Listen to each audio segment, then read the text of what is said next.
Hello, it's Chris from My Stamp Lady. I'm here with the Sweetest Thing bundle. It includes this stamp set and the coordinating jar of sweets framelets to cut out those adorable jars.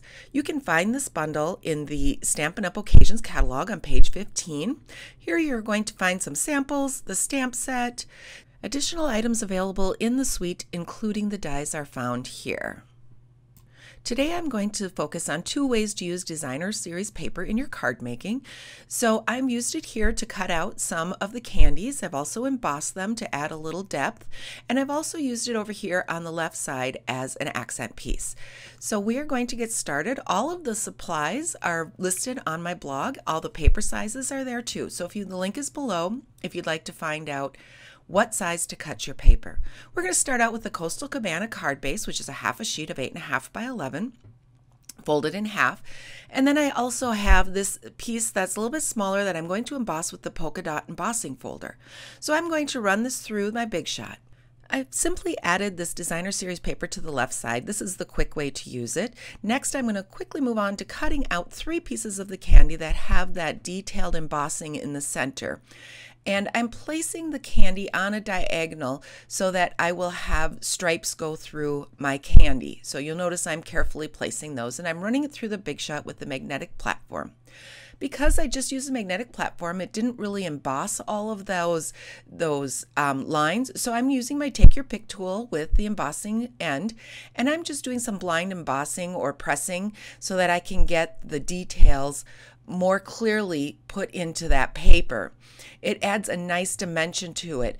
You can also check out a video I've made using the embossing mats. Look in the upper right corner where I pointed to find that link to that video. So since this is a photopolymer stamp set, it has a little wiggle. You can see I can move the stamp set around. So I'm going to show you how to place it so that you can get it cut out perfectly every time to match this stamp.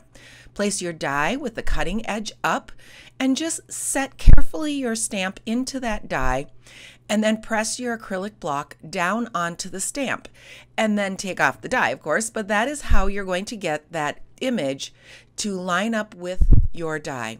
I've inked it up with some black memento ink, and I've stamped it onto Whisper White cardstock, and now you'll notice that my die perfectly matches that image. I cut out the jar with the Big Shot, and now I'm moving on to my ovals. I'm using the layering ovals to make a background for the sentiment and that jar and my die cut candy images from the designer series paper. So I have a granny apple green background and a white center that I'm using for the main part. So I'm stamped in Melon Mambo the jelly beans in the center of my jar, and then I'm going to take the sentiment and stamp the Sweets for You to the upper right of the oval, and I'm placing it so that those die cut candies will fit below the sentiment to the right of the jar. Okay, I'm pulling out the Stampin' Pierce pad that I used for stamping my images. I no longer need that. And I've opened up my Melon Mambo, and you see I pointed to where the ink is that I'm going to pick up with my clear Wink of Stella. So I have a little bit of shimmer when I colored in those jelly beans. Then you just wipe the clear Wink of Stella brush off to change colors. So then I can close that up, and now I'm just going to mount the sentiment piece onto the mat, the scalloped granny apple green mat, and my jar to the left of my sentiment. So now the next part is to place those die cut candies, those embossed die cut candies underneath there. And I've pulled in some mini glue dots to do that. So I just figure out how I want those to lay. Once I've glued those down, I'm going to pull in all the other pieces again, and I have 2 lengths of the Granny Apple Green Coastal Cabana reversible ribbon. My longer length, I'm just using mini glue dots, and I'm going to put one under each end of the ribbon and then wrap it to the back side and glue it down. This way I save a little bit on ribbon, and it also sometimes is actually easier just to tie that other ribbon around the piece that's glued down rather than having to tie a knot around it and get it to lay right. So with some liquid glue, let's put that down. Okay, so it takes just a second to set up, and I usually hold it for a second to get it into place. And then I'm taking that other piece of Granny Apple Green ribbon or Coastal reversible ribbon, and I will just slip it underneath and tie a single knot. While I'm tying this, I am going to work to make sure that I have the Coastal Cabana side showing. So I just kind of flip it as I tie it, and that way those Coastal Cabana pieces are showing against the Granny Apple Green. I've added dimensionals to the back side of this focal image so it'll pop up a little bit from the background and have a little bit of dimension. So right next to that ribbon on the left there. With some basic rhinestone jewels to add a little bit of interest to the front, I've just positioned those around my sentiment. And then after I get my jewels down, let's move to the inside of the card. I've decided to add a jar of candy, so I've just stamped that in Coastal Cabana. And I'm using my Stampin' Pierce pad again because I'll get a better image with that cushion underneath the photopolymer stamp set. So let's stamp the jar in Coastal Cabana. And then I've got some Granny Apple Green gumdrops I'm going to place inside of the jar. And I didn't color these in. I decided just to leave them just stamped. So let's bring that outside or that designer paper to the inside by adding a 1/4 inch wide strip just underneath that jar. A simple little thing to do with designer series paper to add a little bit more to the inside of your card. And glue that down, and now I have a nice white writing surface also for writing a sentiment when I send that off. So here's my first card with using the designer series paper, and now we'll move on to a second idea, again using designer series paper to embellish your card, and it's also with the Sweetest Things stamp set. So this is the paper I've picked, and I moved into Petal Pink, and we're going to, again, just like the first card, emboss this smaller 4 by 5 1/4 inch piece with the polka dots in the embossing folder. So this piece I will set aside because I'm going to wrap some things around it before I mount it down onto the background. So I'm going to stamp my jars, bring in that Stampin' Pierce pad, and with the with the Tuxedo Black ink, let's ink up each of those jars, and I'm going to stamp all 3 of them on this piece of Whisper White cardstock. And if you space them correctly, you can even get the dies around them and die cut them at one time. So I'm hopefully left enough space. The label will be stamped in Gorgeous Grape, and so I've inked it up, and we'll just stamp it onto this Whisper White paper. This is one of those stamps, that photopolymer stamp, that is real wiggly and could be put down wrong so that it will not line up with your die.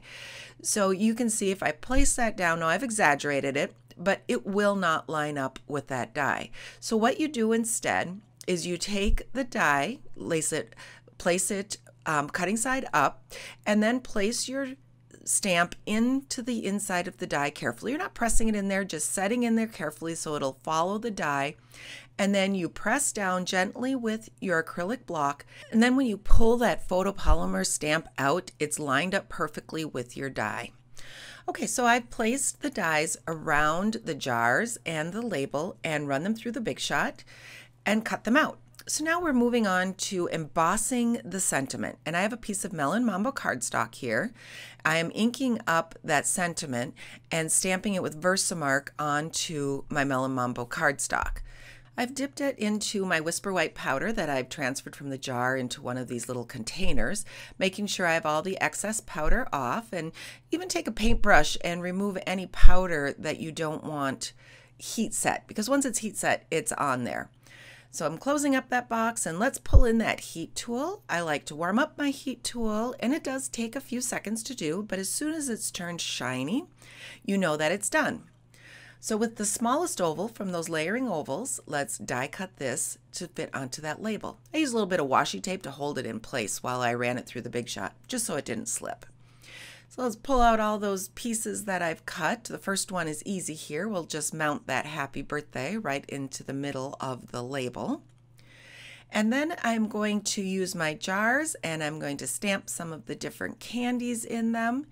And I'm using the Tuxedo Black ink. The Tuxedo Black ink is best for the Stampin' Blends, which is what I'm going to use to color in the candies like the gumdrops here and the gummy bears and all the candies that I've used to stamp inside of my jars.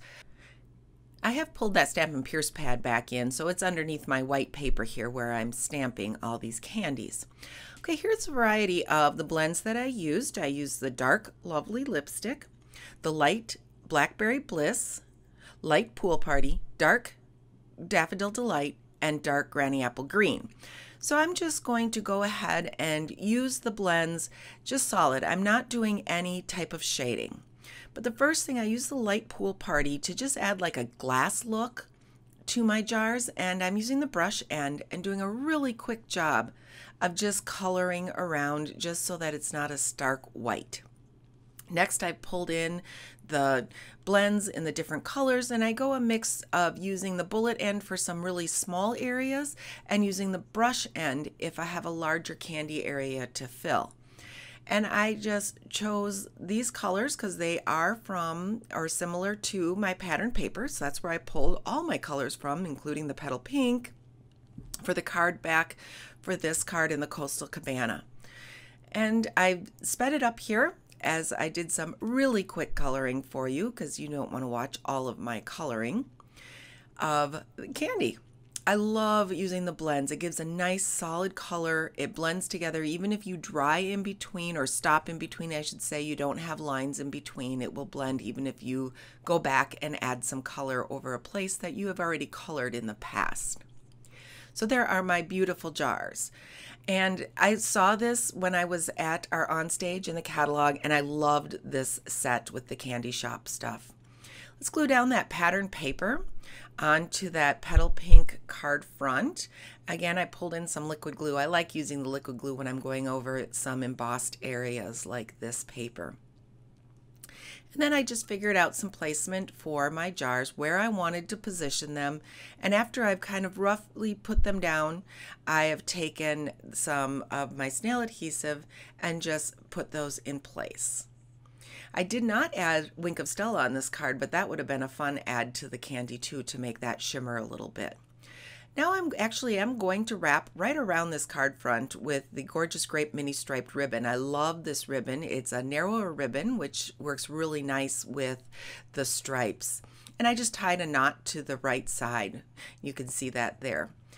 I've placed some of the mini dimensionals on the back side of this sentiment to the label with the happy birthday, and I'm just positioning that right next to that knot. Put more dimensionals on the back of the card just so we have a couple of layers of pop with this one, and we've got our card front done. But we're not done yet because on the inside I stamped the jar in Coastal Cabana, and instead of using Designer Series paper this time to come into the middle, I have used this long sentiment in Gorgeous Grape. So I have the Coastal Cabana treats, I kind of have a muted jar there, and then I have the pop of Make It a Sweet Celebration right underneath. And then I also have a writing surface. So it's a really nice way to bring the outside of the card to the inside. So if you have any questions about what I've done with this card, be sure to contact me, Chris@mystamplady.com, and you can find all the supplies in my online store at shopwithmystamplady.com. Be sure to subscribe if you'd like to receive more videos from me, please. Have a great day.